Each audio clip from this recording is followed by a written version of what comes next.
Welcome to Beanie Boo's story time. So yeah, and everyone is going to be telling stories to each other. You ever see kind of starting? Okay, so my story is called The Gingerbread Man. Okay. So there was once a little old man and a little old woman. One morning, the old woman decided to bake a gingerbread man. She rolled out the dough and cut out the shape of a little man. She made his eyes, mouth, and nose from icing, and gave him 3 currant buttons. Then she popped him in the oven and baked him until he was golden and crisp. But when the little old woman opened the oven door, the gingerbread man jumped down and ran away. "Stop!" cried the old woman and man. Running after him. But the gingerbread man was too fast for them. "Run, run as fast as you can. You can't catch me. I'm the gingerbread man." The gingerbread man ran past a pig. "Stop!" snorted the pig, but the gingerbread man ran on. "Run, run as fast as you can. You can't catch me. I'm the gingerbread man," he chanted. Next, the gingerbread man passed the cow. "Stop!" mooed the cow, but the gingerbread man ran on. "Run, run as fast as you can. You can't catch me. I'm the gingerbread man." So he passed a horse. "Stop!" neighed the horse, but the gingerbread man ran on. "Run, run as fast as you can. You can't catch me. I'm the gingerbread man," he chanted. After a while, the gingerbread man reached a river, and then he had to stop. "Oh, no, I can't swim," he cried. "How will I get across?" A sly and hungry fox was waiting nearby. He saw the gingerbread man and licked his lips. "Jump onto my tail, and I will take you across the river," he said to the gingerbread man. So the gingerbread man jumped onto the fox's tail, and the fox began to swim across the river. "You're too heavy for my tail.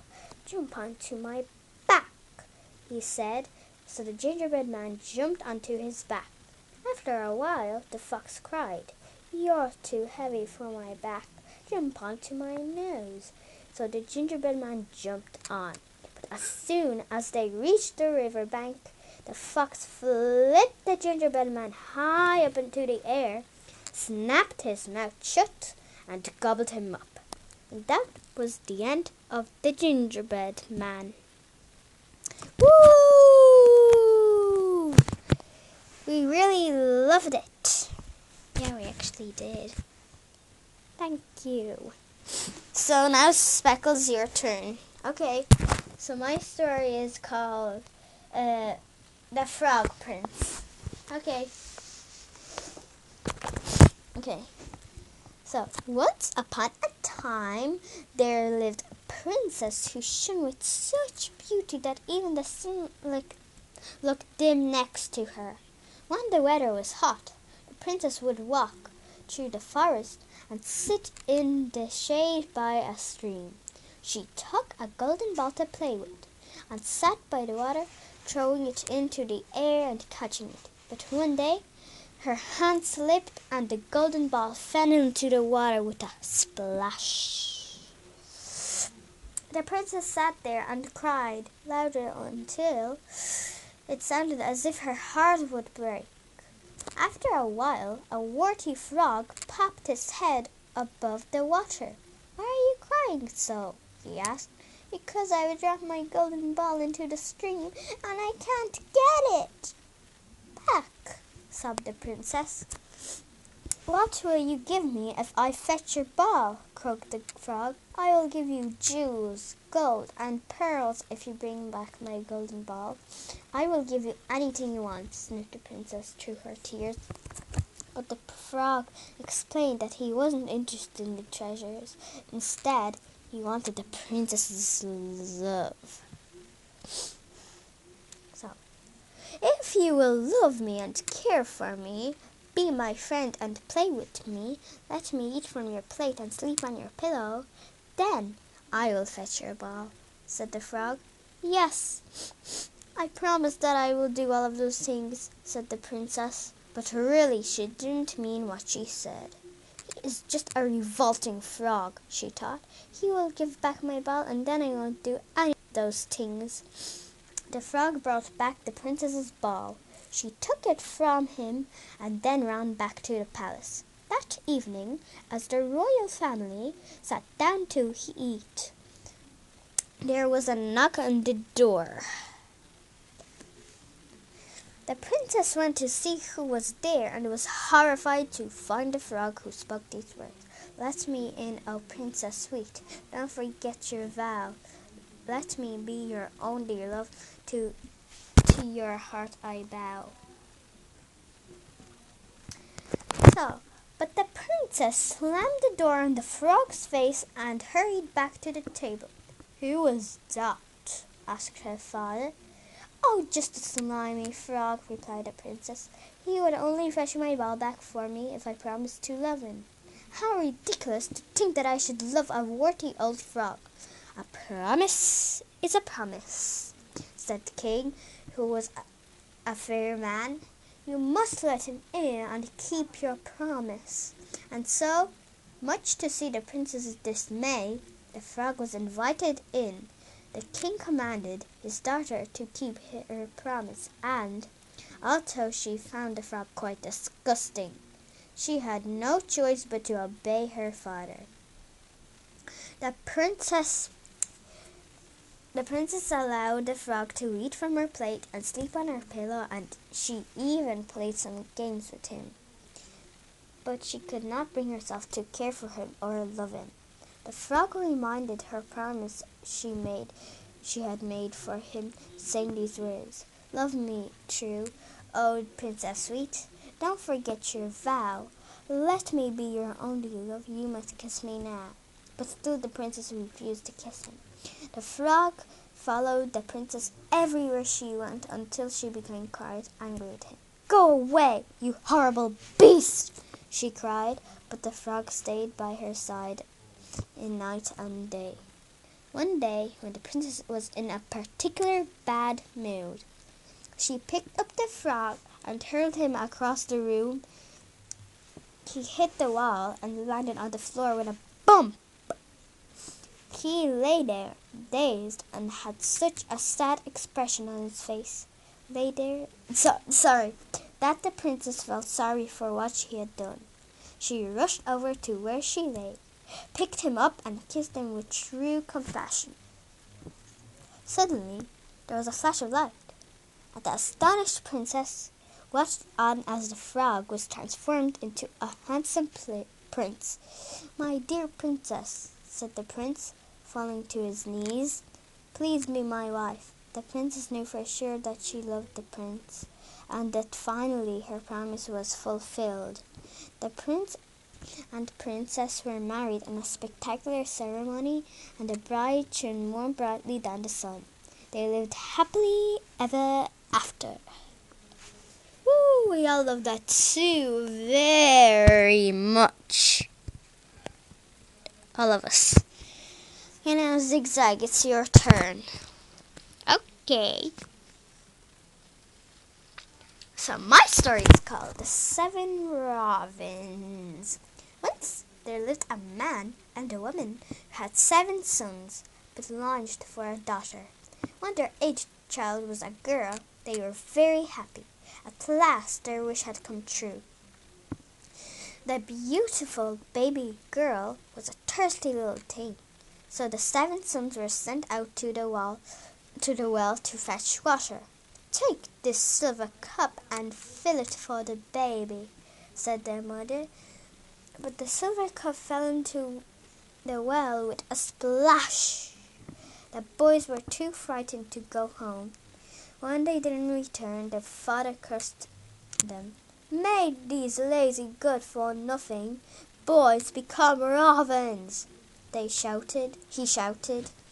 As soon as the words left his mouth, he saw 7 ravens flying off into the distance.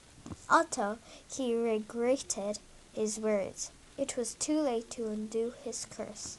When the little girl grew older, her sad mother told her all about her 7 lost brothers. The brave girl vowed to find them and bring them home. She set off, taking her mother's ring as a keepsake, and searched the world over. "Where are my 7 brothers?" she called up to the heavens. The stars could see that poor girl was in despair and took pity on her. They sent down a magical key, and as the girl picked it up, she heard these words: "Follow our light, a mountain of glass. You'll find your raven brothers at last." After walking for many days, the young girl finally reached the glass mountain. Using the key, she entered a crystal cave, and although nobody was there, she noticed 7 little plates and cups laid out with food and drink already for their return. Being hungry, she took a bite from each plate and a sip from each cup.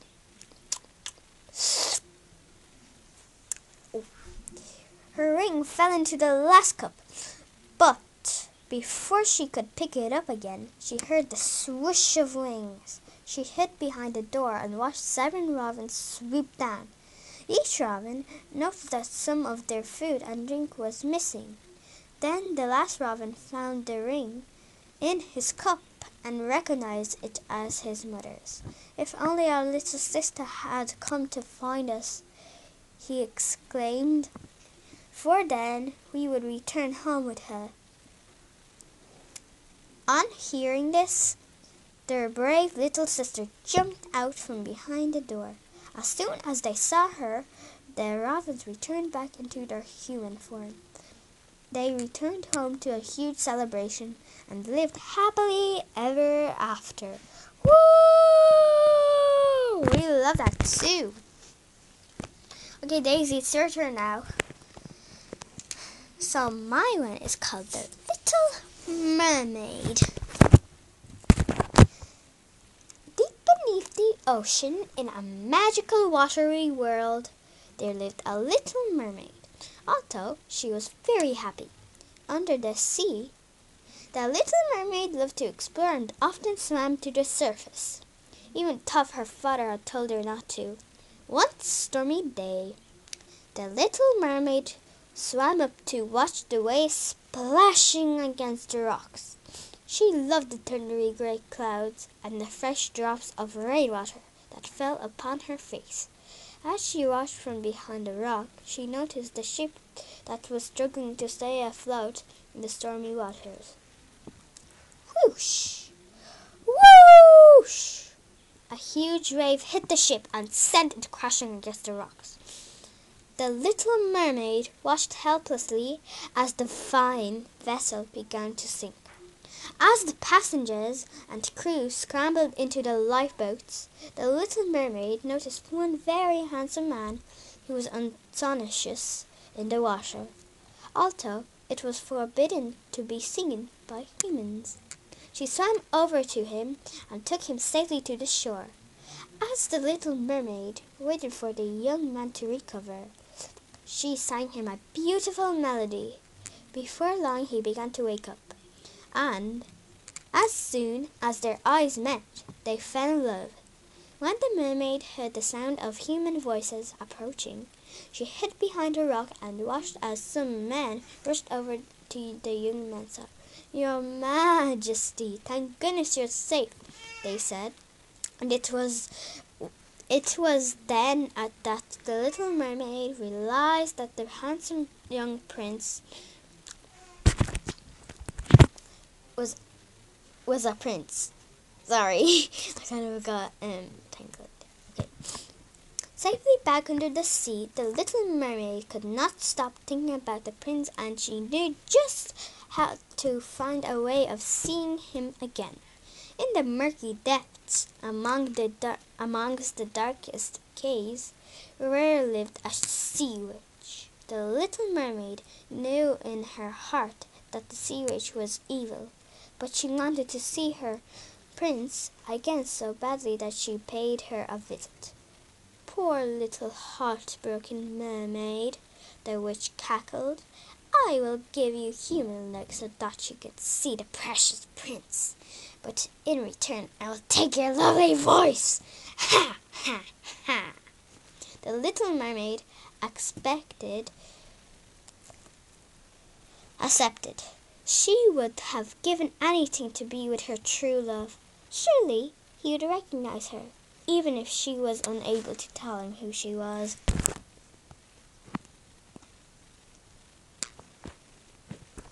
And so the little mermaid swam to the surface, leaving her beautiful voice behind. She collapsed, exhausted, onto the same beach where she had last seen the prince. As luck would have it, the prince was walking on the beach and found her.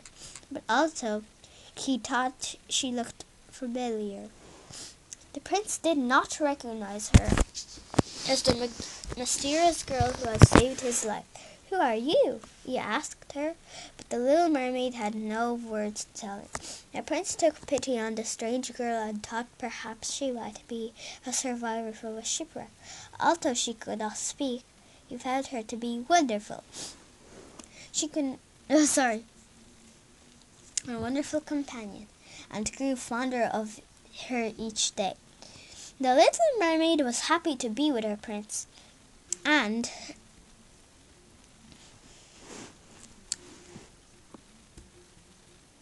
what does a partner say? The little mermaid was happy to be with her prince and thought that he was sure to remember her one day. It would just take time. But the wicked sea witch was spying on the little mermaid and had become very jealous. It was not enough for her that she had the mermaid's beautiful voice. She wanted the prince for herself too. She transformed herself into a beautiful woman and set off to meet the prince. I am the woman who saved your life, she told the prince, and she entranced him by using the little mermaid's pure young voice, which she kept in a glass bottle around her neck. The prince believed the witch was the girl who had saved him, and he asked her to marry him. As the palace prepared for a royal wedding, the little mermaid wept bitter tears. My heart will break, she thought to herself as she sobbed. The day of the wedding arrived, and the little mermaid watched on helplessly as the disguised witch walked down the aisle. As she passed the little mermaid, she gave her an evil smirk, and was enjoying herself so much that she forgot to watch her step. Then the witch tripped over her and her wedding gown had fell. She landed on the bottle, smashing it to it.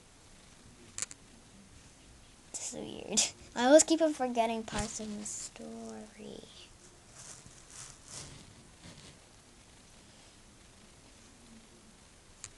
Oh yeah, she landed on the bottle, smashing it to smithereens. The mermaid's voice broke free and returned to her. At once, the little mermaid began to sing the same beautiful melody that she had sung on the day she had rescued the prince. The sea witch's magic spell was broken, and the prince came to his senses. The sea witch vanished in a puff of smoke, and the prince was free to marry his true love. They both lived happily ever after. Well, I think that was great, but you just kind of forgot the words. Sorry. Even like I sang this kind of song like Uptown Fuck You Up, sometimes I forget the words go like this. I forgot the words. I forgot the words. I love that song. Smiling, violin, living up in the city. Got chunks up to catch a pond. Gotta kiss myself. I'm so pretty. Hit it. Girls, hit you, hallelujah. Woo. Okay, now it's my turn, okay? So, it's gonna be quick. I just want to do a little rhyme. So, Mrs. White. Mrs. White had a fright in the middle of the night.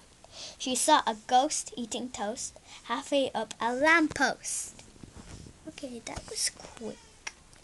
So yeah, I'm actually gonna have one too. Cobbler, cobbler, mend my shoe. Get it done by 2:30. 2:30 is much too late. Get it done by 8:30. So I'm gonna say one too. Little Miss Muffet. Okay. Little Miss Muffet sat on a tuffet, eating her curds away.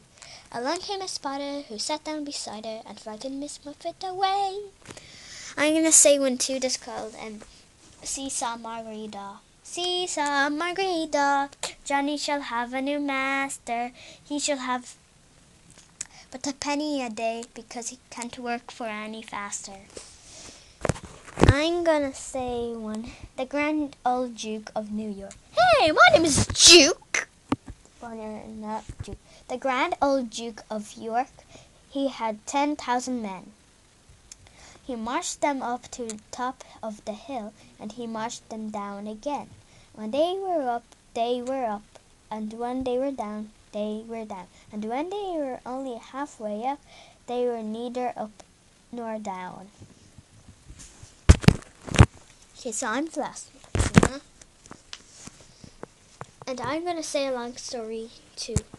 So, it's like, this story is called Little Brother and Little Sister. Once upon a time, there was a little brother and little sister who lived with their stepmother, who was very cruel to them. One night, the brother and sister decided to run away. So the two children ran out into the forest, curled up in the hollow of a tree and fell asleep. Their mother, who was really a wicked witch, followed the children. Once she found them asleep, she put a curse on a nearby stream, knowing that they would drink from it. Next morning, the two children bent down to drink from the stream, but the stream whispered a warning. Brother and sister, although my water is clean, do not drink it or you will become a deer. The little sister listened to the warning, but her brother could not resist taking a drink. He was transformed into a deer. Don't worry, I'll look after you, said the kind sister, and she led the little deer into the woods. They found a wooden hut in a clearing, and as it was empty, they lived there happily for a long time. But one spring, a king was hunting in the forest. Whack! He shot the deer with an arrow. The wounded deer limped back to his sister. Now a beautiful woman. The king followed, and when he saw the sister, he lost his heart to her, and the two were married. The deer was nursed back to health and stayed with his sister and the king. After all this time, the brother and sister had almost forgotten about their wicked stepmother, but she had not forgotten them. She knew where they were and still wanted to harm them. When the king and the queen's first child was born, the stepmother crept into the palace grounds trying to steal it. The king's hunting dog sniffed out the wicked woman and chased her away. They were so fierce that the wicked witch didn't stop running till she had left the kingdom. Once the witch was gone, her spell was broken, and the brother returned to his human form. The witch never bothered them again. So that's it. So yeah, guys, thanks for watching this, and I hope you watch all of my other videos. I think you actually did. So yeah. So yeah. Watch more videos on Rainbow Girl. And yeah, special.